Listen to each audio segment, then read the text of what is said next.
বন্ধুরা, মোটরটা এখনই চলে আসবে। আমি তাড়াতাড়ি রাস্তাটা বন্ধ করে দিয়ে মোটরটাকে আজকে বলদ বানাবো। লা লা লা লা লা লা লা। কিরে, এই ফাঁকা জঙ্গলে আবার রাস্তা বন্ধ করলো কে? তাড়াতাড়ি কেউ আসার আগে আমাকে এখনই কেটে পড়তে হবে এখান থেকে।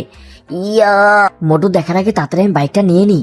আচ্ছা ভাইয়া, মঙ্গল গ্রহের রাস্তাটা কোন দিকে? ওই যে সোজা গিয়ে ডাইনে। ওকে ভাইয়া, ঠিক আছে, আপনাকে অসংখ্য ধন্যবাদ। আপনাকে ধন্যবাদ ভাই, ভালো থাকবেন। আচ্ছা ঠিক আছে, যান যান। বন্ধুরা, শেষটা দেখার আগে তুমি এটা বলো, এক পাশে মা এবং এক পাশে বাবা, এদের মধ্যে তুমি কাকে বেশি ভালোবাসো? আর যদি আমার মতো দুজনকেই ভালোবাসো, তাহলে বাবার জন্য ভিডিওতে একটি লাইক এবং মায়ের জন্য চ্যানেলটি সাবস্ক্রাইব করে এখনই প্রমাণ করে দাও।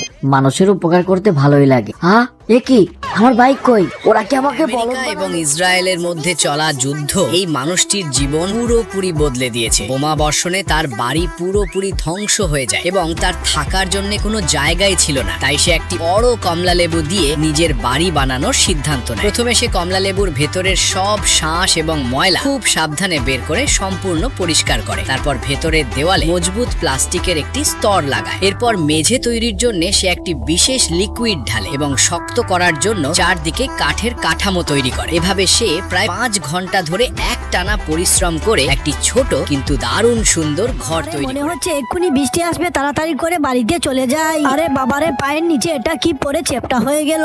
আরে বাবারে, এটা তো সুস্বাদু একটা ললিপপ ছিল, কিন্তু এ কি, ললিপপটা তো আমি একদম নষ্ট করে ফেলছি। এখন তো এই নষ্ট ললিপপটা খাওয়া যাবে না। এখন কি করি? আরে বুদ্ধি পেয়েছি, এই ললিপপটা এক্ষুনি আমি মাটির নিচে পুঁতে ফেলবো। এই তো গর্ত করা হয়ে গেছে, এবার ললিপপটা মাটির নিচে রেখে উপরে একটু পানি দিয়ে এখান থেকে চলে যাব। আজকে দেখবো আল্লাহর এই সুন্দর ছবিটাকে ভালোবেসে কয়জন মানুষ লাইক সাবস্ক্রাইব করে। আরে বাবারে, এই দেখো আমার একটা ললিপপের ছায়া থেকে সুস্বাদু 3টা ললিপপ হয়ে গেছে। লোকগুলো এই রসুনের বস্তার মধ্যে পাইপ ঢোকাচ্ছে কেন? তোমার যদি মনে হয় রসুন প্যাকিং করার সুবিধার জন্য এটা করছে, তাহলে তুমি একদম ভুল। আসলে এখানে চলছে একেবারে ফ্রডবাজি। এই পাইপের চারপাশে বাইরে থেকে বড় বড় ভালো রসুনের কোয়া সাজিয়ে রাখা হয়, আর মাঝখানে বড় হবে পচা, নোংরা আর চ্যাপ্টা রসুন। বাইরে থেকে দেখলে কিছুই বোঝা যাবে না, কিন্তু ভেতরের মাল হবে এখানে পানির বোতলের ঢাকনাটা বোতলের সঙ্গেই যুক্ত থাকে, তাই সেটা কখনো হারায় না। আর জাপানেই পাওয়া যায় জেলিওয়ালা পানি। এই বোতলের ভেতরে জেলির মতো পদার্থ থাকে, কিন্তু এর স্বাদ পুরোপুরি পানির মতোই। এটা মূলত বয়স্কদের জন্য বানানো হয়েছে, যাদের পানি পান করতে কষ্ট হয়। আর এটি জাপানের একটি বিশেষ ঢাকনা। শুধু এই ঢাকনাটা বোতলে লাগিয়ে উপরের দিক থেকে ঘোরালে ভেতর থেকে পাউডার পড়বে। এরপর বোতলটা ভালো করে ঝাঁকালে 3 দিনে কি মাটি ছাড়া ঘাস চাষ করা সম্ভব?